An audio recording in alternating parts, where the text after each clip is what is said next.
mayoritas ulama mengatakan meyakini bahwa la sholata liman lam yaqra bi Fatihatil Kitab. Salat itu tidak dianggap sah tanpa bacaan apa? Fatihah.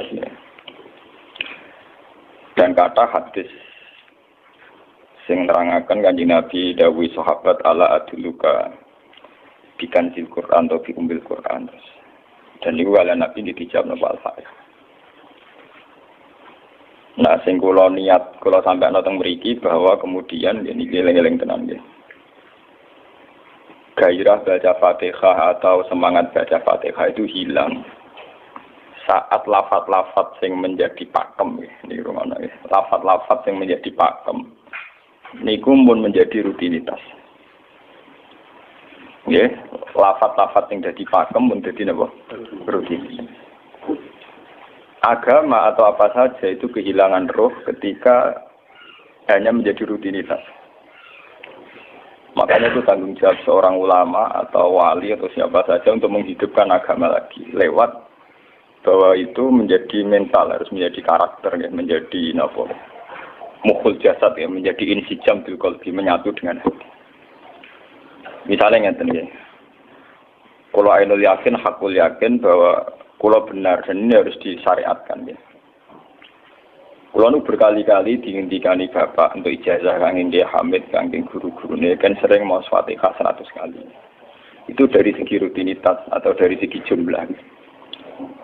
Tapi sebetulnya lebih dari itu ya. Niki kulo terangkan ya. Kita atas nama sebagai ulama, atas nama sebagai tiang sing nyekseni perubahan zaman. Niku kemudian Fatihah atau agama itu tergusur oleh kata-kata yang diciptakan masyarakat modern, ya. Misalnya demokrasi, misalnya kesejahteraan, misalnya apa. Ya. Sebab niku lewat ngaji niki kula baleni malih nggih. Kenapa Fatihah menjadi umul kitab dan kenapa pula diulang-ulang saat napa salat? Intinya Kanjeng Nabi nek hadis qudsi Allah dawuh qasam tu salat baini wa baina abdi nisfain, sebagai riwayat isman. Nisfun li wa nisfun lil abdi. Fa idza qala al abdu alhamdulillahi rabbil alamin. Qala hamidani rabbi. Sampai malik yaumiddin. Ketika ia kana abudu wa ia kana nasta'in, Allah ngendikan wahadani abdi atau zakaroni abdi. Ketika mulai ihdinas siratal mustaqim, Allah ngendikan ini hada li abdi wali abdi masalah, ini jatah hambaku dan bagi hambaku berhak mendapatkan apa yang dia minta. Okay. Perlu kalau aturaken teng mriki bahwa ya kula bolak-balik matur ya. Ketika kita maca misalnya alhamdulillahi rabbil alamin, bahwa segala puji, segala nikmat, segala keagungan, segala yang ada di bumi ini hanya milik Allah Rabbil Alamin. Itu satu kata pakem dalam Islam. Satu kata pakem dalam Islam. Bahwa segala puji, segala kebaikan, segala yang baik itu milik Allah. Kenapa ini dikatakan pakem? Di era jahiliyah tentu orang mengkaitkan nikmat itu karena berhala, karena lata usia. Di era modern orang mengaitkan nikmat karena uang, karena fasilitas. Di era yang semu kayak ini orang nikmat nunggu kalau jabat, kalau punya uang, kalau punya pengaruh. Sehingga saat orang bisa memusnahkan itu semua, menghilangkan itu semua, dan meyakini bahwa semua nikmat itu karena Allah. Semua kebaikan juga karena Allah. Maka ini menjadi pakem dalam Islam. Alhamdulillah, bahwa yang berhak dapat puji hanya Allah, yang dapat pujian hanya Allah. Sebab itu Allah benar-benar tersanjung. Sampai ketika fa'idha qala al-abdu alhamdulillahirabbil alamin qala hamidani abdi, hamidah muji ini sapa napa? Abdi. Nah, kata pakem dalam alhamdulillah ini benar-benar pakem. Satu kata yang luar biasa, satu pakem. Karena alhamdulillah ini harusnya bisa menghilangkan kesyirikan, kegembiraan di luar karena Allah. Dia memantapkan tauhid, memantapkan segala yang menuju tauhid dan menghilangkan yang berbau napa? Syirik. Ini penting kalau aturakan, sehingga roh bahwa alhamdulillah sebagai ruhul Islam itu kelihatan sekali. Alhamdulillahirabbil alamin. Qala hamidani abdi. Hambaku benar-benar muji saya. Nah, kenapa muji dimulai dengan alhamdulillah? Kalau bolak-balik matur bahwa segala perilaku hamba atau mental seorang hamba niku harusnya menuju Allah itu arahnya menyanjung. Ya mulane alhamdulillah boten enten istighfar. Kalau nu termasuk ulama sing nak istighfar rada pelo. Dia tahu dia sering tapi tidak sesering membaca alhamdulillah. Karena alhamdulillah itu paling sering diulang-ulang di Quran dan itu harus menjadi pakem. Ya, menjadi apa? Pakem. Buatan hamidullah, tapi alhamdulillah, amun salah paham. Kalau bolak-balik matur dalam ilmu tasawuf maupun ilmu balaghah. Cara ilmu balaghah niku nak muni hamidullah niku bahasane insa. Nggih, bahasane napa? Insa. Hamid tu muji ingsun Allah ing Allah. Niku cara balaghah, cara tasawuf. Kowe iku sapa kok nganti muji Allah? Mau memuji tenan muji nganti sepi. Digale Mustafa menunggu aku hormat bagus banget. Hormati Mustafa paling sepira, paling nyucup. Aduh raja dikekno. Nah, umpama hormat nganti napa? Sepira. Sebab itu di Quran itu tidak ada kata alhamdulillah yang diisnadkan lil mutakallim. Semua Quran, semua hadis itu Nabi tidak pernah mentradisikan misalnya orang sabbahtu wa atau hamidu wa. Tapi semuanya dengan bentuk pakem, itu kalam khobar. Kalam sudah menjadi kalam khobariyah. Alhamdulillah, subhanallah, walhamdulillah. Kenapa demikian? Karena kalau hamid tuwoha, saya muji Allah. Lumpah mau muji tenan, muji nanti. Jadi kalau dalam rasa balaghah itu misalnya sampean muni, Sultan adalah orang agung. Dengan mengatakan saya menghormati Sultan. Itu beda sekali. Kalau saya menghormati Sultan, artinya saya pribadi menghormati Sultan, mbah wong liya. Atau kowe menghormati Sultan, oleh menghormati nganti sepi. Beda kalau dipakemkan. Dipakemkan gini, Sultan adalah manusia agung. Gitu. Itu semua orang yang menyalahkan Sultan itu salah. Kalau buatan Republikan, buatan Sultan ini maksud kalau ini bahasa. Apa contohnya ganti SBY itu kalah Prabowo. Ini kalau balen. Ini pun sampai ngerti. Saya di sini dalam promosi. Kenapa Fatihah benar-benar begitu terhormat, begitu hebat di mata Allah. Bersama ngerti asal usulnya. Kalau jadi rutinitas itu kita akan kehilangan apa? Gairah, kehilangan apa? Roh. Kalau balen ini. Kalau mau kan menwatir, Fatihah itu semuanya pakai kata pakem, kata dasar. Secara konstitusi itu kaitannya undang-undang apa? Dasar. Faiza qala al-abdu ini terhadis kunci. Alhamdulillah qala hamidani abdi. Hambaku muji aku. Pengiran tersanjung sekali. Nah, saat ini kan secara tasawuf, secara ilmu hakikat, bahkan secara ilmu lughat, ilmu lughat kados balaghah. Itu kenapa tidak hamid tuwah? Saya muji Allah. Karena umpama kowe muji nganti sepi. Yang misalnya aku di duit 1 juta. Terus aku muji pangeran. Berarti pangeran tarifnya mau apa? 1 juta.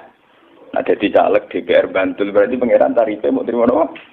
DPR. Iku umpama muji. Tapi beda kalau dipakemkan. Kalau dipakemkan itu tadi misalnya sampean mengatakan Sultan adalah manusia agung. Itu siapa saja menghina kesannya salah. Allah adalah zat yang harus disembah. Allah adalah tempat tujuan akhir. Allah wis. Itu tidak ada di kata-kata manusia muslim meyakini Allah wisumat. Tapi tidak ada kata-kata manusia muslim atau manusia mukmin meyakini Allah wisumat. Tapi dipakemkan Allah wis. Memang Allah benar-benar zat yang menjadi tujuan akhir. Paham ya Gus Nane? Dan wiridan untuk mandi tak ijazahi. Mergo wiridan model kaya Gus Nane iku jek ana anania ya, muni sekolah kula. Makanya dalam tasawuf kemudian dikenal makam fana, makam yang menghilangkan diri sendiri total di depan kebesaran Allah. Nggih. Karena kita muni saya, umpama tenan ke hormat itu nganti sepi. Wes ngono cek umat-umatan. Lagi di duwe, lagi di rezeki muni hamidullah. Nah, lagi radio napa? Rezeki. Sehingga alhamdulillah dipakemkan sebagai konstitusi, sebagai dasar. Alhamdulillah.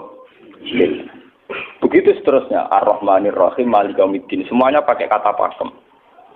Bahwa ini Pancasila, konstitusi negara, bahwa ini presiden orang agung misalnya, ini ulama orang agung. Itu lebih pakem ketimbang sampai mengatakan saya hormat presiden, saya hormat sultan.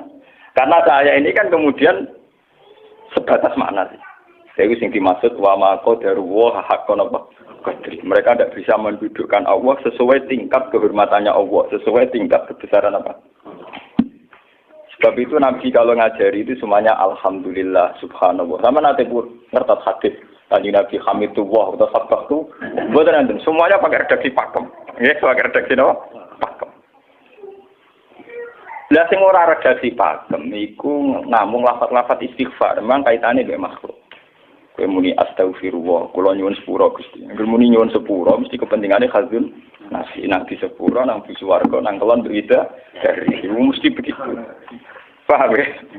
Sebab itu Quran sing pakem-pakem ora ono bakas istighfar. Quran sing pakem nang pinten sekitar 7. Niku termasuk Fatihah. Nggih, ayat kursi. Itu yang pakem-pakem itu mesti tidak ada yang mengaitkan dengan makhluk. Surat apa ya? Kau ono bakas manusia blas. Sebab niku kalau bolak-balik cerita, kata teng cerita teng dunia tasawuf, teng hadis-hadis. Wonten tiyang mlebu neraka. Wis entek ngamek dene ora tau apik mlebu neraka. Ning neraka men wiridan ya Hanan ya Manan ya Hanan. Dan dia nikmati wiridan niku. Jadi malaikat yang pusing. Ini orang di neraka tetap muji Tuhan. Ya santai mawon ya neraka muji wiridan. Terus pangeran malaikat, kowe tahu roh tahu lagu sing neraka sik muji itu. Ya ngertos Gusti kula ge jaga. Oh neraka kok muji terus. Terus akhirnya tak kok ibu pangeran. Lha tak lebokno neraka sik muji aku. Lha napa hubungane neraka mek kula? Hubungane kula mek jenengan nggih muji. Kula neraka nggih mboten enten apa? Kula lah perasaan ngoten. Saya sebagai orang alim perasaan kula. Umpama malaikat Jibril ngandani aku, hak aku min ahli nar, mboten enten pengaruh. Apa kalau misalnya sudah begitu saya tidak boleh muji Tuhan, saya tidak boleh nyembah Tuhan? Nyembah Tuhan itu hukum pakem. Hukum apa? Pakem. Tidak ada kaitannya dengan neraka atau apa? Seperti saya harus mengatakan 2 tambah 2 itu 4. Saya dapat jadi apa enggak? Saya kalau waras mengatakan 2 tambah 2 apa? 4. Paham ya? Sama seperti saya harus mengatakan Allah itu satu, Allah as-somad, Allah al-haq. Saya dapat surga apa enggak? Ya harus tetap begitu. Akhirnya pengiran takok, lha kowe nyembah aku amen muji aku piye? Mungkin nen roh kok. Oh, jadi malah diterangno pengiran. Lha apa hubungannya Gusti kula ning neraka mek muji? Ada hubungan. Nah, jenenge kawula ya tetep muji napa? Gusti Allah. Nah, ini pentingnya alhamdulillah. Dengan kata pakem, itu bahwa cara bahasa balaghah jenenge kalam khobar, kalam sudah dipakemkan. Enggak bisa rubah, harus alhamdulillah. Itu hamidani abdi. Terus sampai dengan segala keputusan kepakeman alhamdulillah akhirnya orang ada isek. Nah ketika isek ini rindu ini ke makam hudur. Ke makam apa? Hudur. Nah makam hudur ini kemudian diekspresikan lewat redaksi iya kana hudu wa iya. Kula namung nyembah jenengan namun tulung teng jenengan. Mari perkara, wis bakat kawula mari perkara nyuwun tulung. Wong terus nafsiri dhewe-dhewe. Nyuwun tulung ngadepi mertua, ngadepi ibu. Nyuwun tulung yo. Nyuwun tulung dadi caleg, dadi DPR, nyuwun tulung duwe pengaruh. Angger nyuwun tulung bakat manusa mesti bulat. Ora ada jane Fatihah dibari Maliki Yaumiddin. Orga nyuwun tulung mesti napa? Bulat. Oleh nafsiri wong sepi. Sebab itu diterangno ihdinas siratal mustaqim. Bahwa nyuwun tulung itu sangat erat kaitannya dengan hidayah. Itu siratal mustaqim itu apa? Quran narifi namung alladzina an'amta alaihim. Ki pokoke dalane tiyang sing jenengan paringi nikmat. Itu kan gak jelas kriteriane. Dalane tiyang sing jenengan paringi apa? Nikmatnya Allah itu nomor 1 yang jelas itu iman sama ridho sama qada. Ini gue eling-eling. Lalu kalau bolak-balik matur, kalau sederenge mriki Ahad, Senin, Jumat. Jumat itu kalau mulang teng sarang jam 8 ngantos jam 11 karena gantikan 2 minggu ke depan kalau mboten pulang. Kulo kok bolak-balik matur, kulo berkali-kali ngelepas tonggo-tonggo haji. Kulo nggih ngomong, haji itu hebat karena ibadah. Sehingga ibadah yang lain juga hebat. Misalnya kita fakir, ibadahnya sadar. Kita kaya, ibadahnya zakat. Kita alim, ibadahnya mulang. Dan kados kulo ini misalnya ditekdir jengben kuat haji, gitu biasa mawon. Saya lebih bangga saat ngajar. Karena saya ulama, saya akan lebih merasa nyaman ibadah kalau nopo mulang. Soal saya secara materi mungkin ditekdir mampu haji, ya saya wajib haji. Karena saya secara materi ditekdir mampu haji. Tapi itu kan kaitannya maliyah. Karena kuat haji, wajib haji.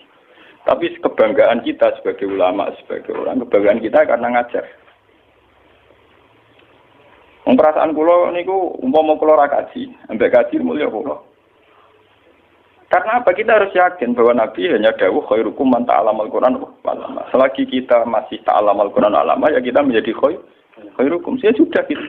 Dan kita harus yakin, saya sangat yakin. Paham ya? Jadi kita harus yakin. Sebab itu anam ta'alihim bentuknya kayak apa ya? Bentuk yang digedaki Allah. Dalane tiyang sing jenengan paringi. Jangan tafsirkan.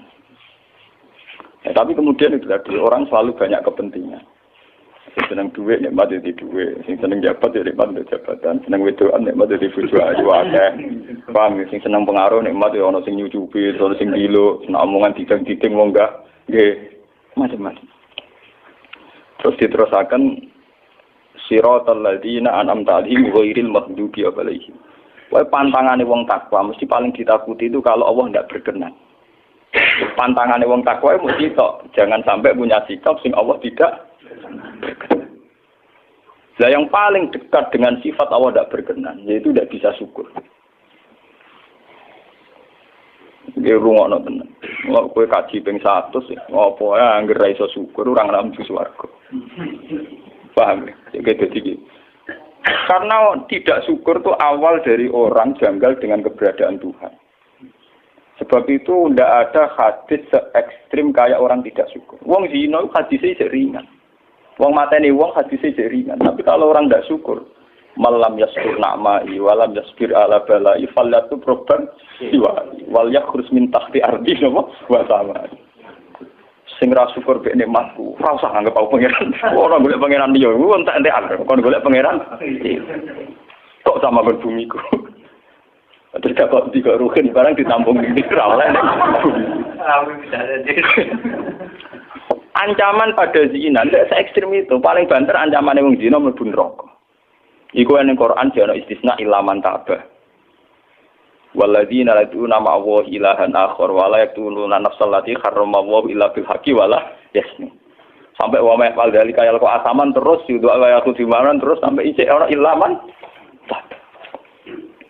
Dosane zina mateni wong iku jek ana istisna ilaman. Tapi kalau dosane ra syukur ndak ada ilaman tabah. Pokoke hukume pangeran baku. Waling kafar tu mina azabina po. Lasa itu ora ana istisna ora ana ilaman tabah ora. Bang ben kowe kudu syukur di mertua ngono. Alhamdulillah. Wes pakem. Cocok ra cocok kudu napa? Makanya dalam ilmu hakikat yang namanya syukur itu pakem dalam Islam. Karena semua di Quran gitu. La in syakartum la azidan aku. Wala in kafartum min azabil asad. Sudah tidak ada istisna illa tidak ada. Habis di situ. Falyatu proban apa? Lho kula nu saking kepingin ngelatih syukur. Sampai saat ini kula latih terus. Kula nu sering urip piyambakan, sampai kula jarene wong akeh di omah niki. Iku tetep sering teng kos-kosan dhewe. Kula sering lunga piyambakan. Saking ingin saya melatih diri bahwa saya syukur itu tidak boleh kena hijab. Jangan-jangan saya syukur karena dicucuk santri, disalami, tempel dihormati. Saya melatih diri. Wong aku urip dhewean iso syukur ndak. Kadang ning dalan dipisoi wong-wong salah paham dipisoi. Kita harus melatih diri. Ternyata itu tidak apa-apa semua. Kalau kita berlatih harus itu tidak apa-apa. Jangan sampai syukur kita ini terbiasa dengan hijab. Misalnya syukur nanti duit, syukur nanti untuk prestasi. Itu harus kita latih. Kalau enggak, kita akan terjebak syukur bersyarat. Bukan pengeran sih bersyarat. Syukur apa? Bersyarat. Bangunan politik tapi, bangunan kontrak politik tapi. koalisinya bersyarat setelah pemilu legislatif. Hubungan pangeran harus pakem, ora oleh napa bersyarat. Jika sekolah saat ini kayak kalau kandani, anak kulo di kelas 3 SD kulo latih. Kalau bapak nanti tidak jadi seorang nggak senang bapak semua itu nggak apa-apa kan, nggak apa-apa, harus dilatih. Anak saya masih kecil sana. Bukan apa-apa, bukan karena kita gedeng orang, tidak harus dilatih. Bahwa hubungan dengan Tuhan terus final. Allah sama harus final. Termasuk final dimulai detik ini juga. Ya, final dimulai detik ini juga. Jangan katakan hubungan Tuhan itu nunggu kita di surga nyaman, kalau di neraka sengsara itu tidak. Sekarang juga kalau kita dapat ridhonya akan nyaman dan kita tidak ingin surga lagi. Sekarang juga kalau kita dapat suhtunya, juga sekarang juga kita sengsara, tidak usah nunggu kita nanti di neraka. Loh enggak. Kalau ngerasa teng swarga kita niki pas mulang pas senang pangeran teng swarga. Bukan apa, memang hubungan dengan Tuhan harus dimulai per detik, bukan nanti-nanti. Makanya ketika teng hikam wonten law asyraka laka nuru basirati la ra'aital akhirata aqraba ilaika min antar tahalik min antar tasila ilaika. Law asyraka laka nurul basira, andaikan mata hati kamu terbuka, kamu akan melihat bahwa akhirat itu dimulai sekarang. La ra'aital akhirata aqraba ilaika min antar tahila napa ilaika. Law po akhirat mbok parani. Saiki lah iku wis akhirat. Terus diterangno mbek satu hikam. Inti daripada swarga itu kan simbol ridho Allah. Inti dari neraka simbol suktu. Apa kowe saiki kuat nampa suktu? Apa kowe saiki gak kuat misalnya nampa ridho? Umpama kowe wis yakin sing paling penting ridho Allah, sing paling gak menghindari suktu. Ora usah ngenteni akhirat. Sekarang juga kita punya kenikmatan yang luar biasa karena ridho Allah, juga punya kesengsaraan yang luar biasa karena apa ngenteni sok? Dan itu saya nikmati betul. Kalau tiap detik itu hubungan kalau pengeran nyaman. Termasuk hubungan saat kalau jatuh. Karena saat saya jatuh, kalau saya sengsara itu bodoh-bodohnya orang. Misalnya aku jatuh paling banter kan. Paling banter misalnya kayak Madun kan. Wah Gus saya ini senawali, serah kena dinut. Misalnya Mustafa. Iya kok ngalim kok ngono. Karena aku nganggep omongane markai ini. Wong penting-penting ini. Berarti aku turun derajat. Contoh nganggep Madun mesti dia makhluk pangeran tenan. Kita pusat sana koyo pangeran omongannya penting. Pak. Lah kok pintu. Sing biasa ora penting ben tetep ora penting.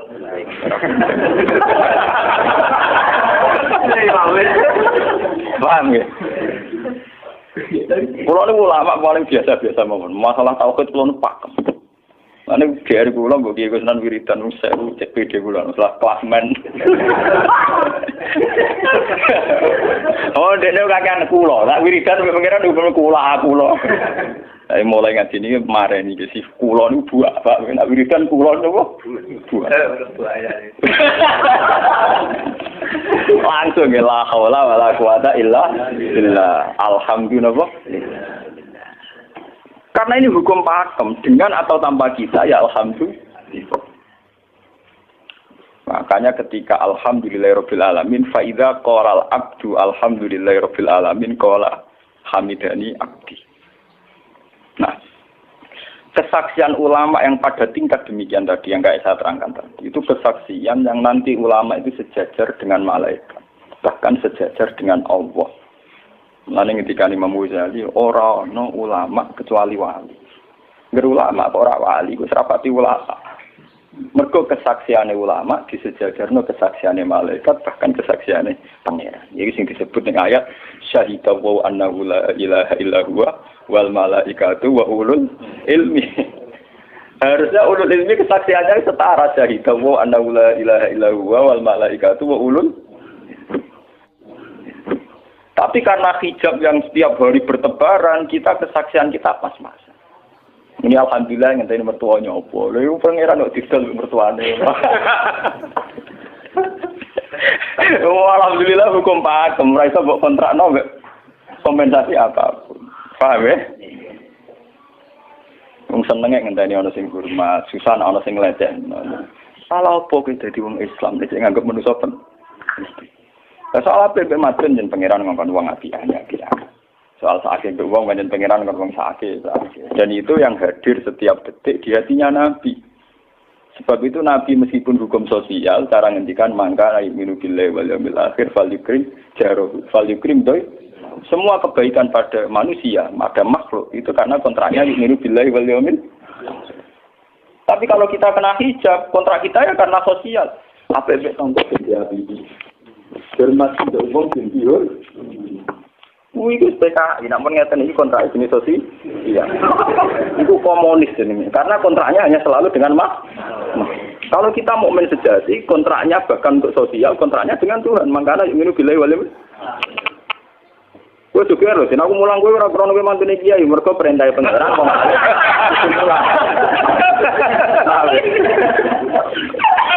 Untuk kontrak saya dengan Allah masih wong alim kudu napa? Mulang. Itu bedanya Nabi. Mulai kalau bolak-balik guyon. Aku ini ulama serah Nabi Muhammad itu Nabi. Nabi anut-anutan. Ketara nabinya kalau gitu. Bahkan untuk hukum sosial saja. Nabi ngendikan mangkan yu'minu billahi wal yawmil akhir. Fal yukrim jarahu. Fal yukrim doi. Fal yakul khairan awliyat. Semua hukum sosial, entah itu baik sama tetangga, entah cara ngomong yang benar. Kontraknya itu karena kita yu'minu billahi wal yawmil akhir. Bukan karena imbalan hukum sosial. Tapi bahasa ini mulai tergeser karena orang mukmin sudah anut LSM. Hormat ke uang binti hur. Tebar pesona biar punya daya tarik uang ranogar. Itu harus kita latih terus. Dengan pelatihan ini terus, maka kesaksian ulama dari sekarang dengan kesaksian malaikat, bahkan kesaksiannya pengiran disebut nama syahidahu annahu la ilaha illa huwa wal malaikatu wa ulul ilmi qaiman bil qist. Kenapa begitu? Karena kesaksian ulama tidak nunggu nanti, mulai sekarang. Itu yang disebut nurul basirah. La ra'aital akhirata aqraba ilaika min antar tasilan wa ilaika. Akhirat parani barang lawa. Sekarang juga dimulai terus. Ora usah bayangno, wah iku makam dur gak dur-duran namanya kang ya kudune ngono dunya iki. Lan dari Nabi at-taqwa huna wa yusiru ila sadri salah satu mah. Ya at-taqwa apa? Nah, at-taqwa huna dimulai dari mana? Dimulai dari mental kita tidak pernah mengaitkan semua kejadian illa illallah wa illa billah. Tapi kalau kita masih mengaitkan kejadian dengan makhluk, itu awal dari kebencanaan, kesirikan. Soalnya senengnya ngenteni di duwe, senengnya ngenteni di sopo orang, ngenteni bojone ramah, ngenteni yo repot. Wong itu gampang judes, senengnya ngenteni ramah, keselen kowe. Paham ya? Ana kok kesel. Seneng ngenteni santri loyal, santri udah keserang. Umat atine jembar hormat kiai ini ora yo janggal. Wong beda politik wis grem. Wis biasa. Oh, sampai seneng kok repot, kakean ta. Lah betapa jeleknya kita hubungan dengan Allah kok ibadah bersyarat. Jadi pangeran bagi partai politik ibadahnya kontraknya apa bersyarat. Jadi saling menguntungkan ya Allah. Jadi karena kasar, kalau orang kasar. Makanya lewat ngaji ini, Pak Doni ini menggawe wiridan kalau pimpin ya. Kalau pimpin model Fatihah yang 100 itu buat pelatihan ya, bahwa itu tidak main-main. Fatihah dikatakan umul kitab, umul Quran itu tidak main-main. Memang di situ banyak pakem-pakem akan kesaksian kehendak.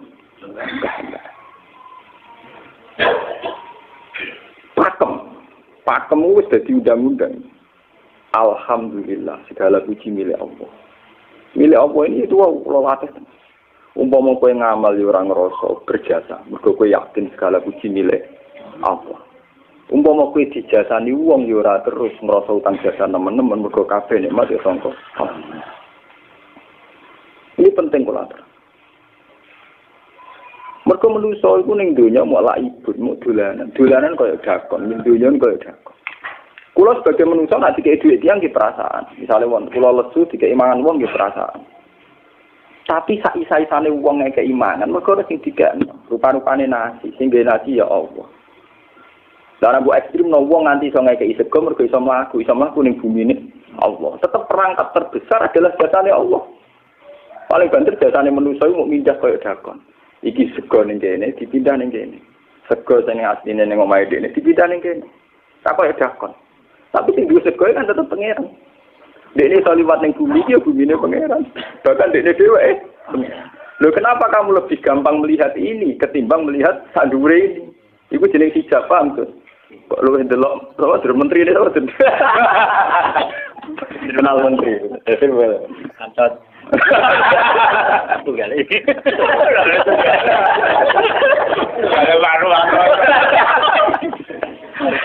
Artinya kalau orang itu Allah itu hadir, mesti spontannya melihat Allah. Paham? Spontannya lihat. Meskipun pada akhirnya ada syariat, ada aturan malam yaskurin nas, lam yaskuril. Itu hanya aturan syariat. Kasus mangkana yu'minu billahi wal yawmil. Kita hormat tonggo bukan karena kita ingin dihormati. Memang syariatnya Allah, mangkana yu'minu billahi wal yawmil akhir fal yukrim terus. Sama kita matur nuwun mbek menteri sedherek. Iku mergo Allah ngutus matur. Umpama orang ngutus ora ono gunane kabeh jasane menteri-menteri. Kok dene berjasa piye mesti dikakno wae wong. Barang dikakno kan wae pangeran to. Pira-pira ra darani jasa. Selonang-selonang dikakno. Wah. Pira-pira wae pangeran ra jagep napa? Enggak. Lan kula balik matur, ibadah paling gampang kok ikhlas. Kuwi dibodohi mbek kiai iki dari ikhlas uangnya. Ibadah paling gampang napa? Lha umpama ora ana ikhlas kula ora wani nyai. Kula nu nak ndonga mbek pangeran Gusti, jenengan cek pinter majibno ikhlas. Umpama ora ana ikhlas kula ora wani nyai. Semari nyai gampang mergo ana napa? Ibadah paling gampang kok ikhlas. Kula misalnya kepen berjasa mbek santri. Dadak kudu duwe gawekno pondok kudu mulang dadak repot. Dukung ikhlas. Kabeh nikmat saking jenengan hebat nikmat kan gampang. Tak pasrahno jenengan malah luwih gampang. Dadak repot tak pikir kula malah repot. Misalnya kula kepen di swarga, dadak ngajono proposal barang di swarga. Dadak repot. Menitan kula nyembah jenengan krana jenengan malah enak. Malah nyaman kula. Dadak ngibadno swarga barang dadak re. Mulane jare sing aran hikam. Nak ngenyek wong ra ikhlas itu contone gampang. Kaifatat tubu iwadon ala amalin huwa muftihi ilaika. Am kaifatat tubul adra liman huwa muftihi ilaika. Menurut keyakinan seorang mukmin, segala amal baik kita itu kan karena hadiah dari Allah, karena pemberian Allah. Kowe entuk hidayah krana Allah, iso mulang krana Allah. Lho bareng wis ngekeki hadiah kok malah bejali opo, kowe edan ta edan, waras ta waras. Paham? Iku padha karo misale madun tak kei dhuwit sak miliar, dene tak kon dagang.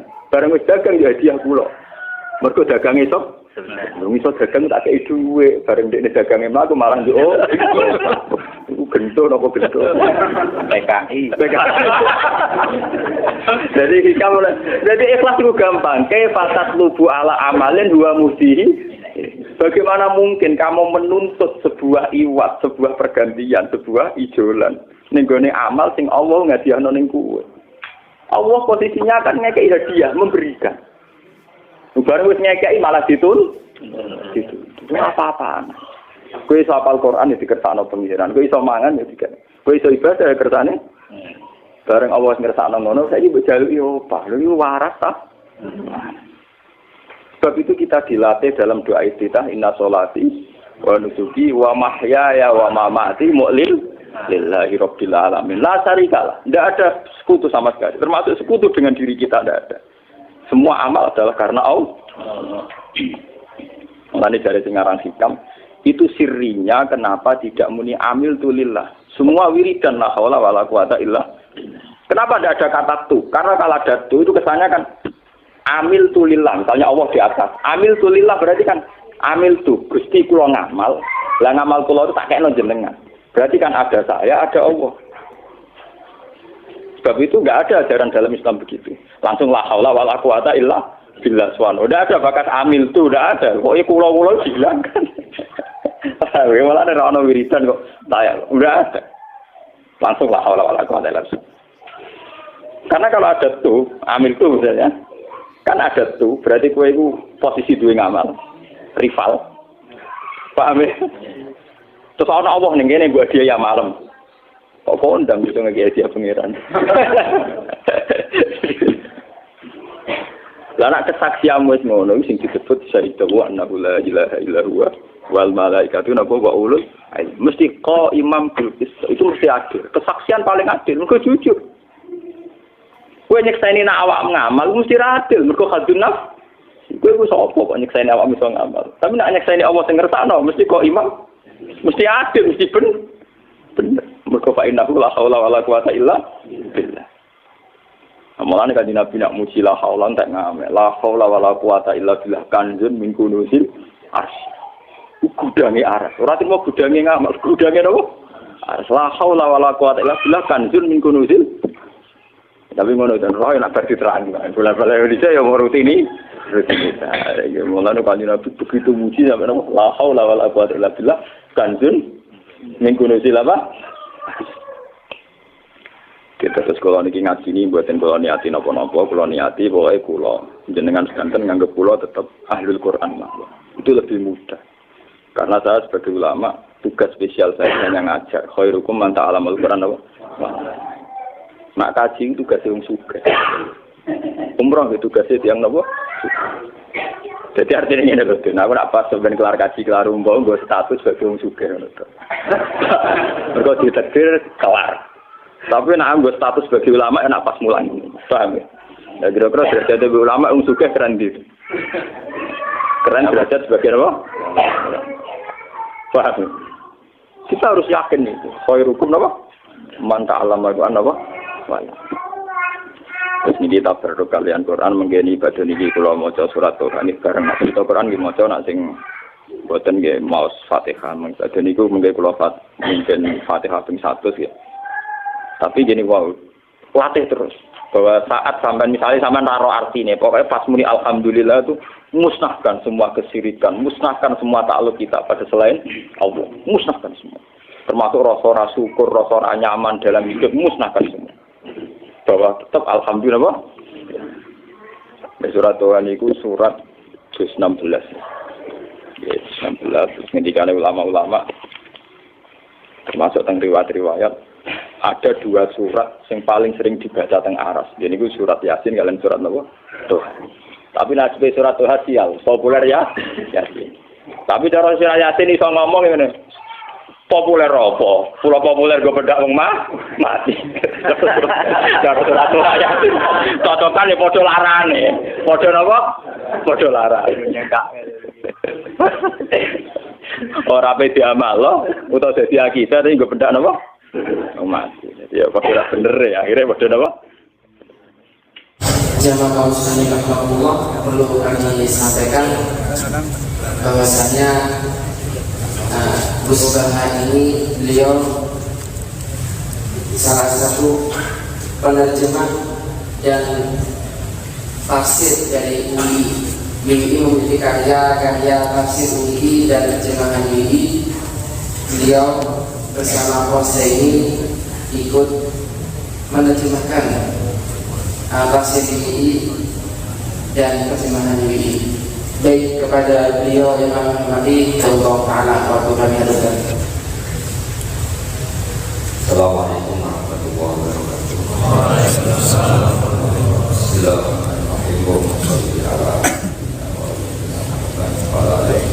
Bismillahirrahmanirrahim. Sesuai tema yang diinginkan UI dalam hal ini diwakili Bapak Dr. Erdogan Wakil. Saya diminta menjelaskan tentang ulumul Quran. Di undangan ditulis sampai 3 sesi. Sebetulnya saya hanya ingin 1 sesi. Karena kalau 1 sesi sudah pinter, berarti cerdas semua. Maka yang saya pasti sanggup itu 3. Tapi yang seterusnya dari 3 sesi ini saya milih yang tema ini adalah mengenali surat Makkiyah dan Madaniyah. Ini penting sekali karena satu, tema Makkiyah mesti tema-tema tauhid. 2, mengabaikan hal-hal yang sifatnya kuliah.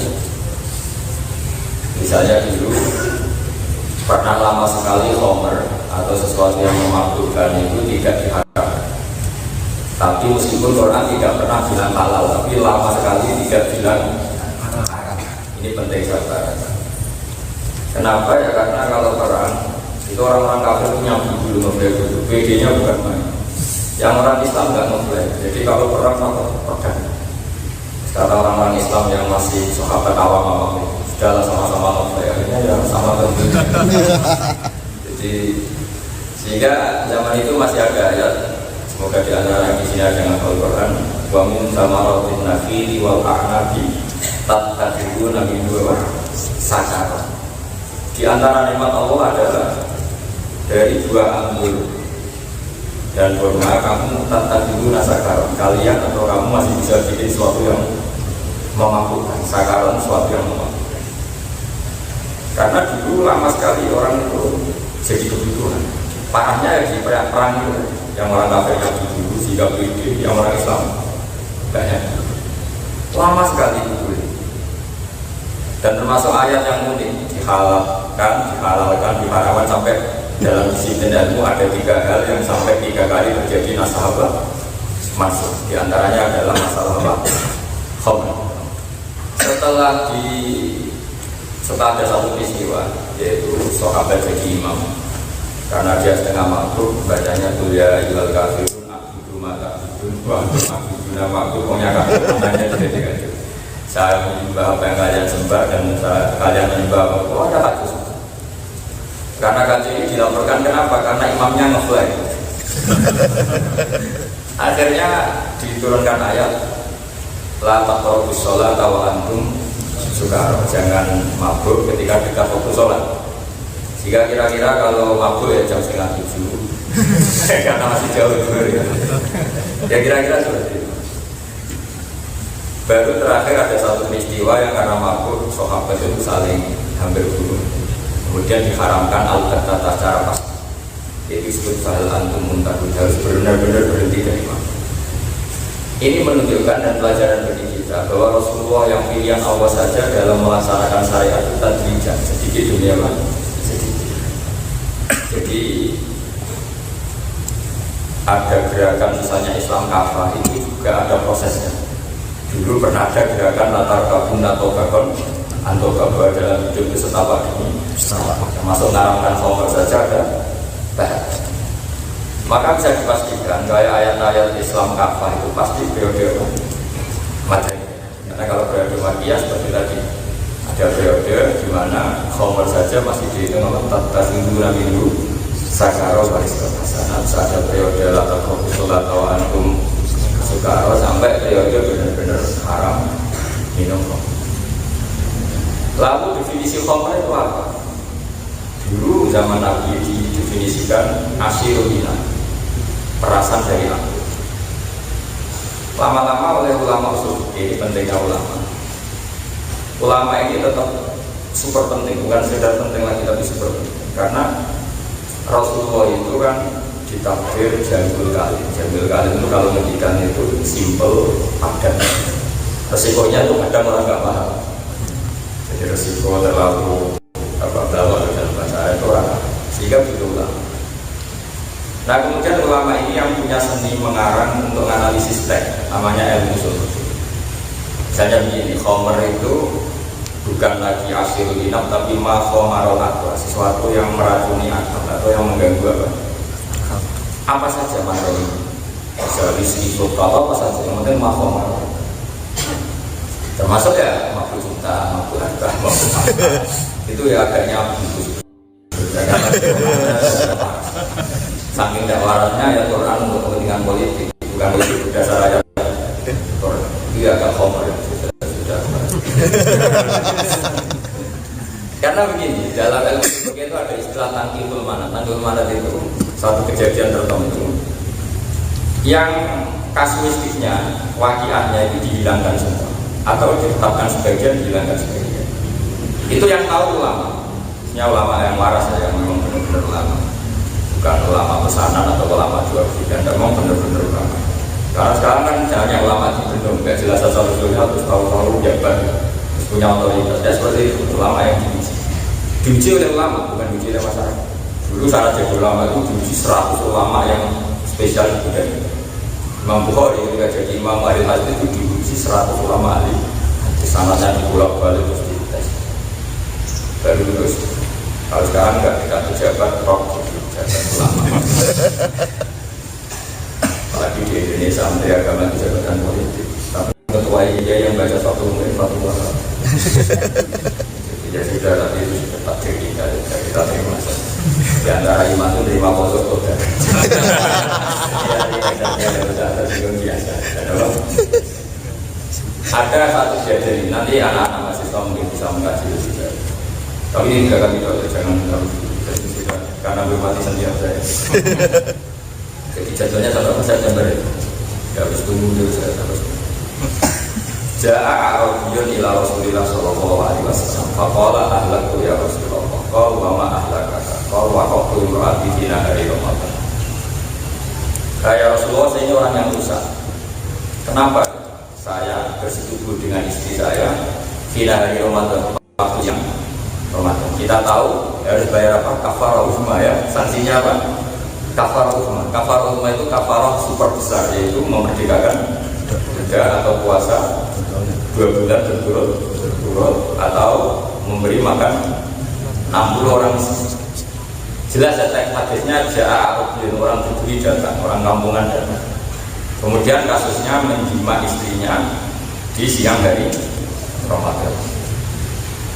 Pertanyaannya begini, setelah itu kata Nabi, kamu bisa merdekakan budak? Ya bisa, tak miskin. Ya sudah puasa 2 bulan. 5 hari aja kecelakaan di kok disuruh.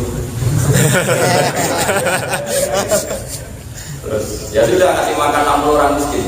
Kasihkan siapa ya? Kasihkan orang miskin. Saya ini orang paling miskin di kampung saya. Jadi kan sudah miskin pola, sudah miskin. Makanya orang miskin anaknya banyak banget mulai dulu. Karena hiburannya ini.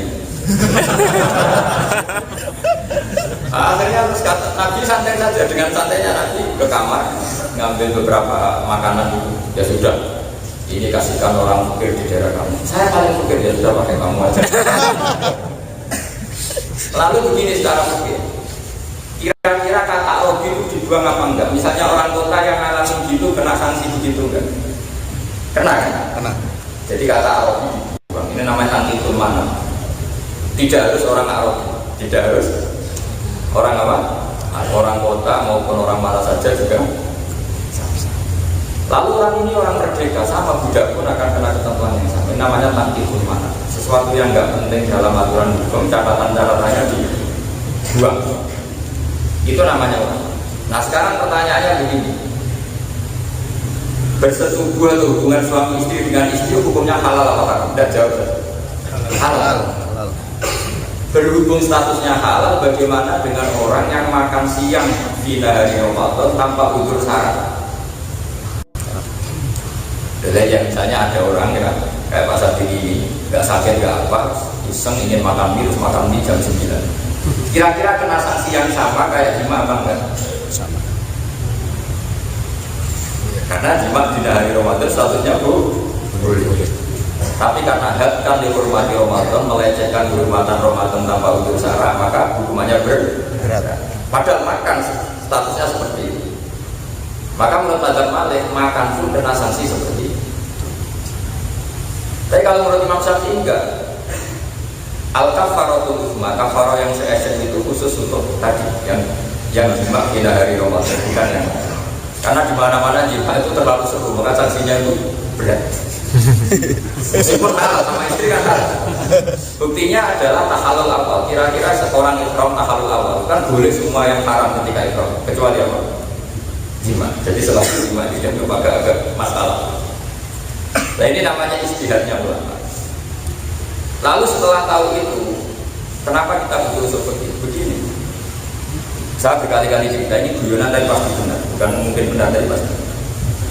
Ada orang lapor ke kiainya, perempuan, Pak Yai, santri jenengan yang dulu jenengan akadkan sama saya sering nabuh. Di mana-mana nabuh itu kan pakai kanan. Ya bahasa Jawa nabuh itu pakai apa? Tangan. Santrinya dipanggil, kamu jangan sering nabuh istri kamu. 2 bulan lagi lapor, sekarang nggak nabuh ya, jadi nyakiti. Kenapa kamu sekarang nyakiti? Kan Pak Yai hanya ngaramkan nabuh, ini kan nyakiti, pakai kaki. Kira-kira ini justru goblok apa tekstualis? Goblok tekstualis. Nah, sekarang nyakiti pakai kaki juga menyakiti, meludahi, menyakiti, menerlantarkan. Di sini maka ulama semuanya sepakat ada aturan bernama kias. Kias itu menganalogi hukum dengan hukum yang maksus yang eksplisit disebut Rasulullah Shallallahu Alaihi Wasallam. Tanpa ilmu ini Islam akan kurang stok untuk menjawab sekian perkembangan zaman. Itu namanya tanqihul mana. Sesuatu yang nggak penting, yang nggak menjadi catatan hukum hilang. Nah, kenapa itu harus terjadi? Karena tadi pasti semua hukum itu ada ilah, ada pokok asal usul ijazah. Jika ilah hukum itu terpenuhi, maka waktu dan tempat itu sudah tidak penting. Sehingga misalnya katakan Ka'bah itu apa menurut Anda? Ka'bah itu Ka'bah yang terkenal. Bangunan batu apa tempatnya?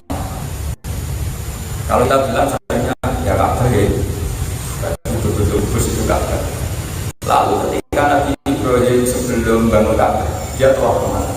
Padahal kita ingat sebelum Nabi Ibrahim pun semua Nabi tawaf di Ka'bah. Itu maknanya tempat yang dipakai Ka'bah apa Ka'bah bangunan? Tempat yang dipakai Ka'bah. Hatta lamin hadamanil Ka'bah. Sehingga andaikan Ka'bah hilang sama sekali tetap tawaf wajib, yaitu di tempat ini.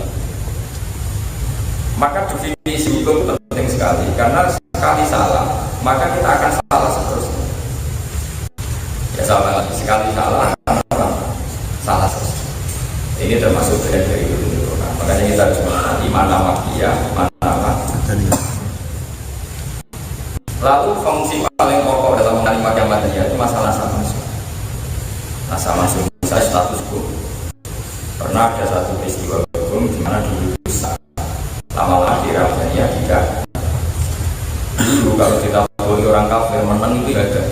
Di era Medina kalau kita boleh orang kafir menang itu terundang. Karena sudah dibolehkan melawan sesuai kedoliman yang dilakukan tidak apa kafir. Maka udina lillahi ayuqatahu nabiyan nabi. Kalau dulu fakwan dulu waspada pada kejadian apapun disuruh memaafkan, tapi Madinah disuruh apa? Nah, samanso itu masih hal yang mudah karena didukung oleh perilaku sahabat dan ulama setelah. Misalnya menghadap kiblat. Dulu Rasulullah itu sholat kita tahu bagaimana Baitul Masjid 16 bulan, gila 17 bulan. Misalnya hanya 16 atau 17. Setelah itu dinasah, disuruh atau diminta menghadap Ka'bah. Nah, mengidentifikasi nasamsu dalam konteks itu gampang sekali karena didukung perilaku. Memang setelah sahabat itu yang kita saksikan semuanya menghadap apa? Ka'bah. Sehingga nasamsu seperti ini itu gampang pelacakannya apa? Gampang. Jadi masalahnya selalu ada nasamsu yang susah dilacak karena nggak menjadi perilaku. Misalnya hukum yang dilibat. Misalnya begini, kalau sampai ditanya hukumnya berbaik sama orang fasik itu gimana? Kalau orang positif banget nanti ketularan fasik. Tapi kalau yang agak terbuka itu tantangan. Apa? Tantangan. Sehingga yang seperti ini itu lama itu pasti itu. Saya punya kitab namanya Hilyatul Auliya itu 14 jilid. Baca judulnya aja sudah capek karena 14 jilid. Satu jilidnya kira-kira 600 halaman. Ya kalikan sendiri itu. Di situ ada materi dulu lama dari mata apa saja. Itu dia diceritakan di situ. Cerita-cerita dari. Makanya perbedaan pendapat di kalangan ulama itu biasa. Suatu saat ini mulai cerita kokoh bukan sekedar ulama. Nabi Ibrahim didatangi malakul maut. Malakul maut itu malaikat yang uji nyawa. Jadi uji nyawa. Panitia kematian. Itu datang Ibrahim. Saya malakul maut di Israel. Mau nyambut kamu. Bahkan bisa dibagi sama Ibrahim. Kamu betul Israel ya. Kamu tahu saya siapa? Ya tahu. Kamu Khalilur Rahman kekasih.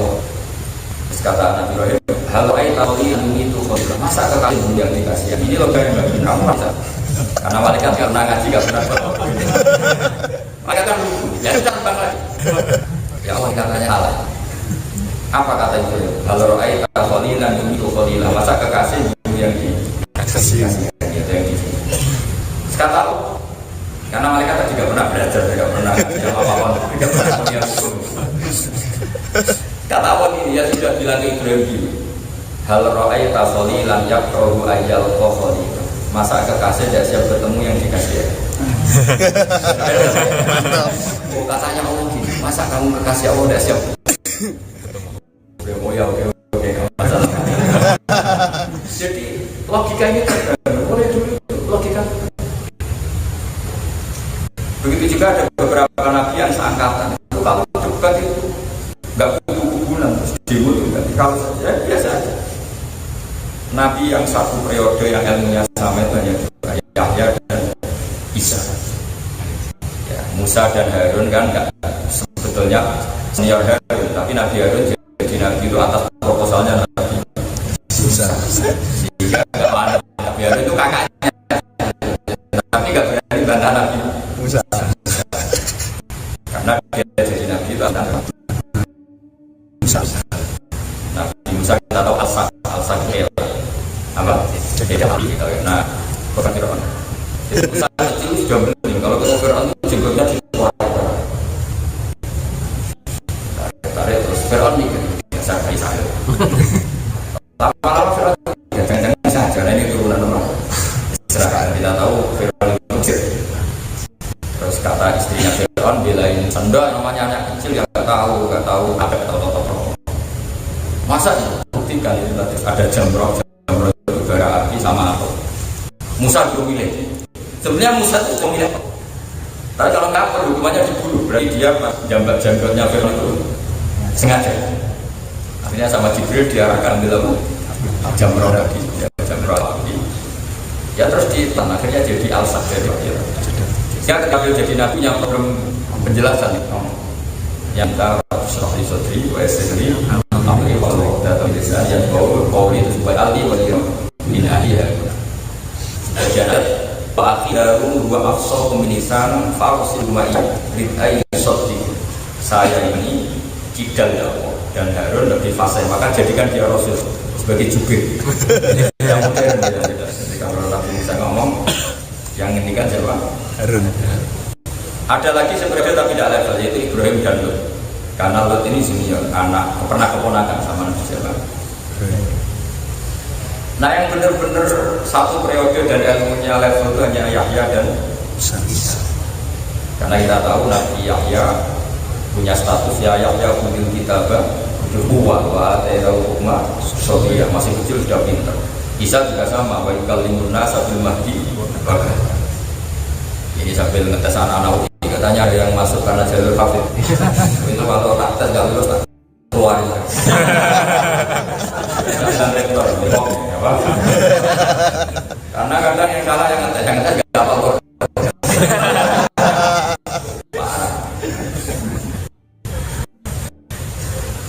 Gak usah dites pakai hadis satu musliman satu baik UKM-nya orang enggak baik, jadi sudah tenang saja akan sadis enggak baik. Kalau yang ada di Isa ini pengalaman bagi kita di akhir zaman sudah bulat seperti orang fasik banyak, mungkin malah mayoritas. Nabi Isa ketika singgah di satu perkampungan itu ditanyanya gini, ini satu marga Isa dan Yahya kira-kira misalnya kalau dalam bahasa Jawa, karena Isa itu dirawat bapaknya Yahya itu bin Zakaria, Isa itu bin Maryam, masih keponakan sama setiap ini di kitab Riyadhul Auliya, setiap di kampung ditanya ayat sirona, orang-orang yang dulu rumahnya mana? Tapi ayat ditanya ayat dia, orang-orang rumahnya mana? Sama-sama nih, lama-lama terus tanya Nabi Yahya, kenapa kamu tanya rumahnya orang-orang yang dulu kurang fasik? Nabi Isa juga balik jawab, kenapa kamu tanya orang-orang baik? Enak, ingin di rumahnya orang baik itu enak, tidak banyak kriminal, maunya enak. Terus kata Nabi Isa, anak tobikun, anak nabi yuda bilmah. Saya ini nabi itu ibarat mengobati yang sakit. Kalau kamu peneliti ilmu medis, cari yang banyak endemik penyakit apa cari desa yang sehat? Kalau kamu penelitian, cari desa yang tidak sehat. Gue latihan ilmu apa? Pak Mari atau Pak Mati, tapi kan tetap nyari yang sehat.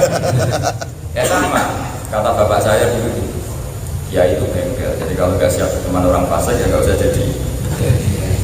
Jadi sekarang orang itu anti ilmu, ada gitu teman orang fasik dicampur ini fasik. Ya kacau. Kalau mau jadi bengkel ya mobil besar, kalau mobil baik ngapain masuk? Kalau orang soleh ngapain bergandeng? Ini sudah soleh. benar sendiri. Itu dulu biasa antara Nabi dan Nabi siapa? Kan sekarang kalau video itu beda. Ya, karena ngajinya yang tinggi semangatnya itu tidak baik dalam Islam. Makanya kita harus ngaji yang banyak sebanyak-banyaknya. Karena dulu para Nabi dia beda-beda. Nabi Nuh nggak orang kafir itu problem sehingga berdoa Rabbil Tadar ala ardi minal kafirina. Nabi Ibrahim juga melihat orang kafir tantangan lahan dakwah. Maka beliau ngendikan faman tabi'ani fa innahu minni wa man asani fa innaka ghafurur rahim. Relax saja. Itu sama-sama Nabi besar, sama-sama ulul azmi. Makanya di dunia kiai banyak kiai yang nekuni ngadain orang asal kamu soleh. Karena soleh ini yang dimudahkan. Ya soleh itu kan pembeda betul. Kalau ada orang soleh sedekah sama orang cantik kamu masih sedekah betul. Kalau orang fasik kan memang pesen jasanya tahu ada tahu. Tapi yang penting kalau orang soleh kalau sedekah ya sedekah saja. Tapi kalau orang fasik kan sedekah apa? Kalau orang lain pokoknya benar terus. Karena memang motifnya benar. Nah, ini yang dimaksud amal amal itu tergantung. Ya tadi misalnya ada orang soleh berteman orang-orang fasik. Banyak orang jadi wali itu karena berteman orang fasik. Dulu ada wali yang senangannya di Arab, tapi sekarang agak mungkin. Kalau kan sekarang kan mahal. Dulu itu kan ada satu kampung dikirimi Arab paling sekitar 2 minggu sekali. Dibeli sama satu orang. Setelah dibeli di dua, sehingga satu kampung situ nggak ada yang mau. Maka pengirimnya janggal, ini tak kirimi Arab udah ada yang waktu. Ternyata dengan soleh beli dibuang. Kalau sekarang kan semua ini pemakai pengedar. Tapi dulu ada polisi BNN, dia ini kali ini nggak ditangkap. Sampai segitunya kan, saking ingin kampungnya selamat dari apa? Kalau sekarang beli nggak cukup uangnya karena produksi orang narkoba. Cuma saya cerita, jadi dulu ada 2 ulama diikuti itu ada 2 pandangan. Seperti saya misalnya di UI, saya sering ditanya, Gus, Islam terstruktural sama yang kultural baik mana? Struktural itu bagus kayak di UI, di Kemenakut. Tapi tidak bagusnya begini, masa mendapat ilmu Islam dulu kuliah dulu baru diajarin oleh dosen yang berlisensi dari Al-Azhar. Kalau nggak ada kiai kayak saya di kampung-kampung lalu, mbah yang tua itu harus kuliah dulu baru dapat pelajaran Islam. Makanya saya juga suka gelar saya. Kalau yang papa ada gelar diteruskan saja. Tapi kalau nanti tanya Allah, Pak On, orang belajar hukum harus kuliah dulu baru tahu hukum. Kalau belajar Islam ya kuliah dulu baru tahu Islam. Itu bisa sampai bisa bodoh semua. Kuliah dulu. Maka butuh kiai nggak ada gelarnya kayak saya, nggak jelas gelarnya, tapi jelas nasibnya. Jadi saya suka gelar itu sengaja. Kalau mau ya insya Allah bisa. Saya tidak potongan gelarnya. Jadi yang biasa saja dulu itu begitu. Jadi perbedaan pandangan itu dia. Karena di luar masalah usuliyah yang pokok-pokok itu pasti cara pandang ulama itu beda. Satu yang memang manusia beda. Memang manhaj itu penting sampai ada ayat wala tasbuhu nasabahu dibadilah fadatil. Andai kan manusia tidak saling gesekan dalam pendapat, maka malah bumi ini rusak. Karena nanti kebatilan di absolut, karena ada kontrol. Dapat salah juga nggak ada yang kontrol.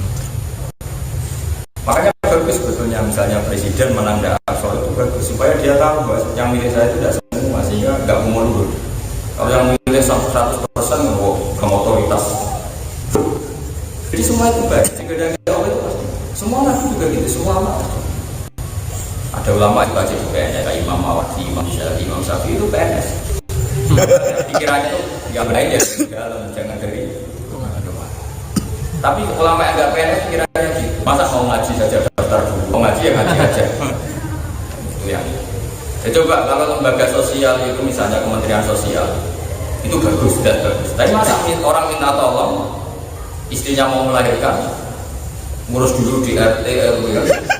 Tapi kalau kita menciptakan masyarakat yang baik kan cukup ditolong tetangga, nggak ditolong keluar. Justru kebaikan yang non struktural ini meluas di mana-mana. Makanya saya sering bilang orang itikaf di masjid ya bagus, itikaf di abatan ya bagus. Ya betul. Kalau kalau ada kecelakaan itu yang nomor pertama orang yang di masjid atau yang di perapatan? Itu instar gratis. Jadi Allah bikin masalah. Lo yang keliru kan paling bodoh perempuan itu. Sebenarnya kalau dia sholat itu bagus. Itikaf di perapatan, niat SMP jadi kita apa? Gratis. Relawan. Coba orang tersesat itu kan jasanya sama yang di masjid atau yang di jalan? Jalan. Di jalan. Orang kecelakaan, kan jasanya sama yang di jalan atau yang di masjid? Jalan. Makanya biasa saja lah, tidak bisa sok benar sendiri biasa. Saya kiai aja sama Pak On biasa. Pak On dokter boleh dulu kenal saya biasa saja. Saya kiai. Karena kebaikan itu kita dermakan, kita ikhlaskan lillahi ta'ala. Tidak perlu pengakuan. Itu penting sekali. Jadi seorang lagi. Jadi ada magia, ada magia. Nah, magia itu menunjukkan bahwa Islam itu berjalan secara tadrijan setahap. Ada lama sekali sholat itu dulu hanya 2 rakaat.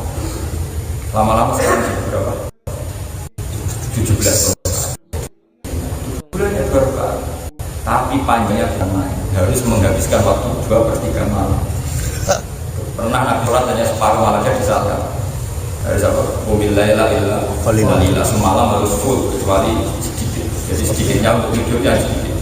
Niswalu awinkus mindu walillah. Minimal qiyamul lail separuh malam. Apa masih gak terima? Auzid alaihi atau lebih dari itu, jadi 2 rakaat semalam apa? Suntuk.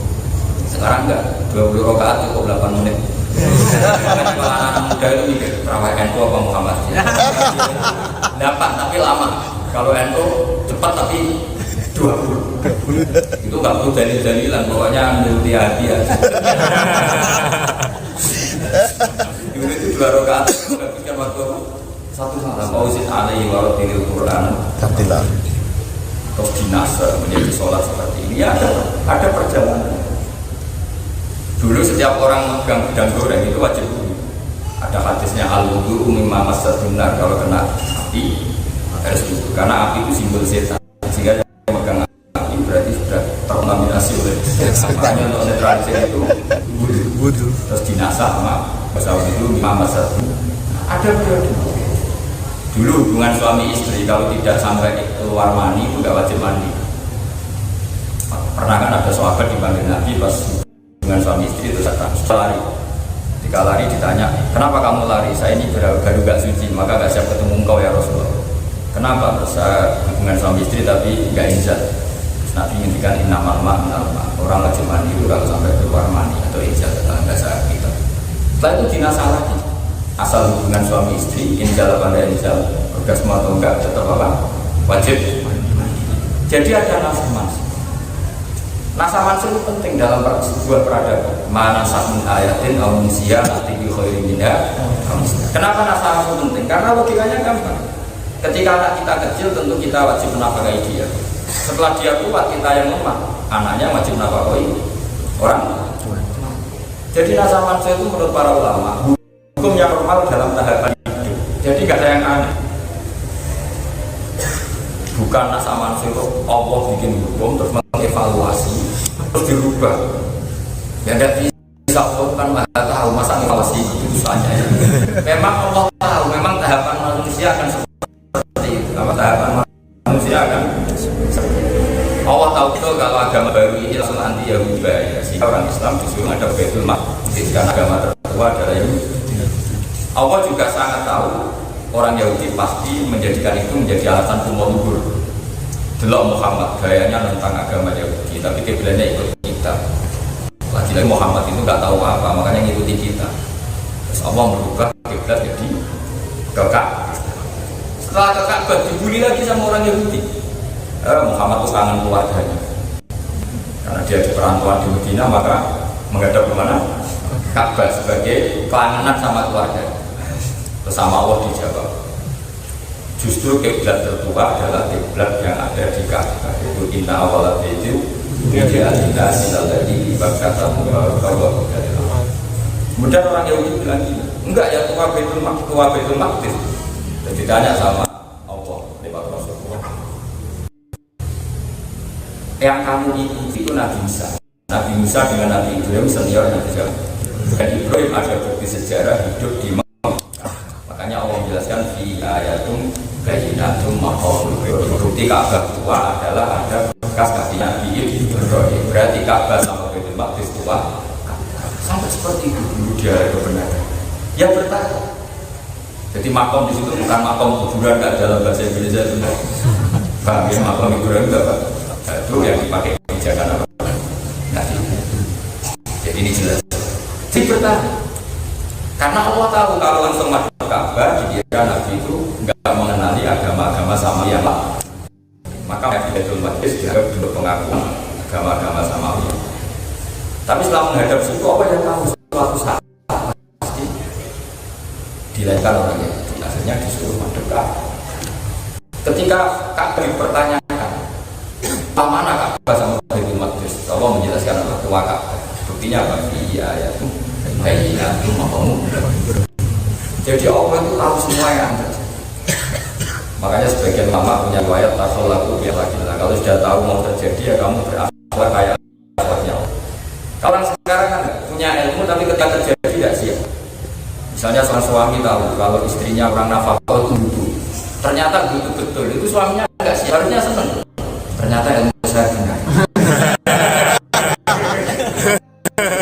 Tapi ini enggak satu ilmu terbukti benarnya tapi kamu enggak. Jadi ya senang saja. Alhamdulillah ya Allah, teori ilmu saya.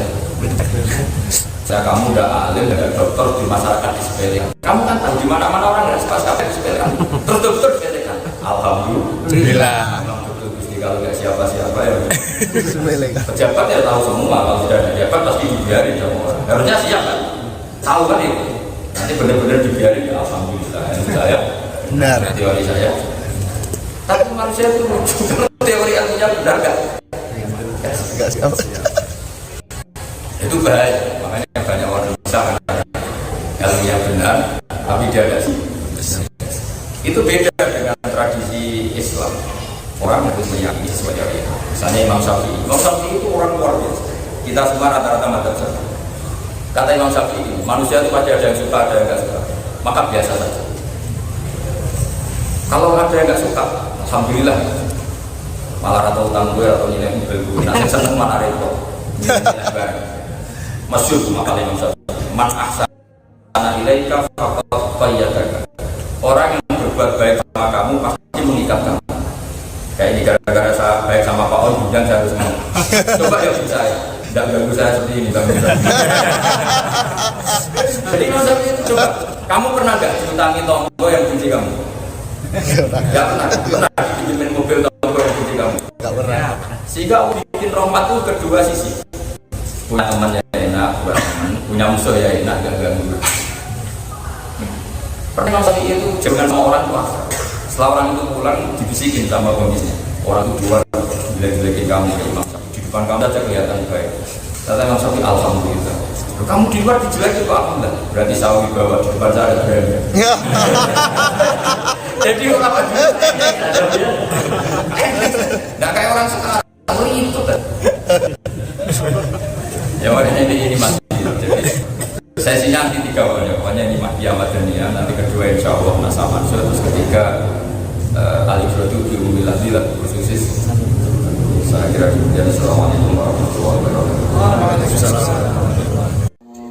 Oke teman-teman, jadi itulah reaksi ngaji kita bersama dengan Kiai Haji Bahauddin Nur Salim atau Gus Baha, di mana Gus Baha menjadi ulama itu harus diuji oleh 100 waliullah ahli ilmu. Gus Baha gojlok mama kufron, bersyukur alhamdulillah itu harus pakem. Ini adalah tafsir Al-Fatihah. Gus Baha bersyukur alhamdulillah itu harus pakem ya, karena pakem itu berarti harus serius. Dan ini merupakan tafsir dari surat Al-Fatihah. Gus Baha tafsir Al-Quran surat Al-Fatihah. Beberapa catatan yang bisa kita dapatkan, yang pertama adalah lafal-lafal Al-Quran yang seharusnya menjadi pakem hanya menjadi rutinitas, itulah yang melunturkan ruh Al-Fatihah. Harusnya rutinitas itu tetaplah dijiwai dengan mental ruh yang terkandung di dalamnya, karena Al-Fatihah sebagai umul kitab mempunyai karomah ruhiyah yang pakem. Misal alhamdulillah adalah suatu pakem yang luar biasa. Alhamdulillah adalah pernyataan tauhid cinta hamba kepada Allah. Alhamdulillah paling sering diulang-ulang dalam Al-Quran, dalam tasawuf maupun balaghah, tetap luar biasa. Doa Al-Fatihah begitu terhormat, begitu luar biasa di sisi Allah, karena Allah tersanjung pada hambanya yang memuji. yang memujinya. Maka dalam tasawuf ada istilah maqam fana, menghilangkan kedirian di hadapan kebesaran Allah. Maka Al-Fatihah lebih pakem daripada konstitusi lainnya. Kemudian surat-surat pakem dalam Al-Quran tidak ada yang membahas makhluk seperti Al-Fatihah, ayat kursi, Al-Ikhlas, dan lain-lain. Menyembah Allah itu hukum pakem, mau ada surga atau neraka, mau ada surga neraka atau tidak, tetap saja harus menyembah, memuji Allah, tidak karena apa-apa kecuali kecintaan pada Allah. Ihdinas syiratal mustaqim adalah permintaan hidayat. Hidayat itu untuk tetap di jalan orang-orang yang bertakwa, dipandu oleh Allah Subhanahu wa taala, yang dikendaki oleh Allah Subhanahu wa taala dan diridhoi oleh Allah Subhanahu wa taala. Ibadah apapun sebesar apapun tetap tidak bisa masuk surga tanpa ia bersyukur. Karena ancaman tidak syukur atas nikmat Allah adalah disuruh mencari Tuhan selain Allah, cari tempat tinggal selain di buminya Allah. Maka bersyukur alhamdulillah adalah pakem yang wajib dilatih. Selalu syukur pada Allah, tidak boleh bersyarat apapun syaratnya. Sekarang juga adalah final, tidak peduli surga dan neraka. Jika hubungan baik dengan Allah saat ini, maka nyaman seperti surga. Jika hari ini telah dilaknat oleh Allah, juga seperti di neraka. Akhirnya itu dimulai saat ini juga. Akhirat itu dimulai saat ini juga. Alhamdulillah adalah nurul basyirah, rahman rahimnya Allah adalah kekal baik di dunia maupun di akhirat. Nah, kemudian Gus Bah dan Quraish Shihab jangan merasa paling benar, tafsirnya Mama Kufron. Gus Bah ngaji bersama Profesor Quraish Shihab, peresmian Pusat Studi Al-Quran. Menjadi ulama harus diuji oleh 100 waliullah ahli ilmu, atau dalam ini adalah tafsir Al-Quran dan hadis, tafakuh. UII Yogyakarta. Beberapa catatan yang bisa kita dapatkan: seni memaknai Al-Quran ada yang cari aman dengan memaknai alif lam mim dengan hanya Allah yang tahu artinya, tetapi ada juga yang mencoba memaknai mencari mengartikan dengan pemaknaan yang subjektif. Kalau hanya kembali pada Al-Quran, maka pemaknaan Al-Quran jika tidak tepat bisa menimbulkan hukum sosial yang salah kaprah dan itu berbahaya. Al-Quran harus didampingi ulama agar pemaknaian tidak hanya secara harfiah, arti bahasa saja, namun ditambah referensi ilmu hadis, ijma' dan qiyas. Kualitas ulama umat Rasulullah setara dengan para nabi Bani Israel dibuktikan dengan kehebatan Imam Ghazali berdebat dengan Nabi Musa hingga akhirnya Nabi Musa mengakuinya. Nabi Daud pernah ditegur oleh Allah karena ingin menikahi satu perempuan lagi padahal ia sudah punya 99 istri. Berlalu disamakan dengan penggembala kambing. Cerita Israiliyah seperti ini apakah boleh digunakan untuk memaknai Al-Quran? Tentu saja jangan mengatakan boleh dan jangan mengatakan tidak boleh. Ketika bercerita tentang Nabi Adam, jangan hanya bercerita soal dosanya saja, tetapi terangkanlah secara jelas asal muasal cerita dan alasan Nabi Adam menuruti iblis untuk mengatasnamakan Allah, untuk berbohong barokahnya saat Nabi Adam diusir dari surga. Di saat itulah Nabi Adam diangkat menjadi nabi pertama umat manusia. Menyikapi cerita riwayat Israiliyat, kita tidak bisa mengatakan benar, namun juga jangan mengatakan salah. Tidak salah sepenuhnya, tidak benar seutuhnya. Al-Quran dan Al-Hadis adalah sekian kata-kata yang mempunyai muatan. Jangan sampai ketika menafsirkan itu melebihkan muatan atau menguranginya. Kita harus berpegang teguh pada ikatan yang kuat dengan bongkot ikatan berupa kalimat tauhid. Bukan tugas Al-Quran mencari dalil ilmiah. Al-Quran mendorong kebenaran, menemukan bukti ilmiah dan metodenya. Al-Quran adalah hidayat yang membuat teori-teori ilmiah ditemukan atau tercipta.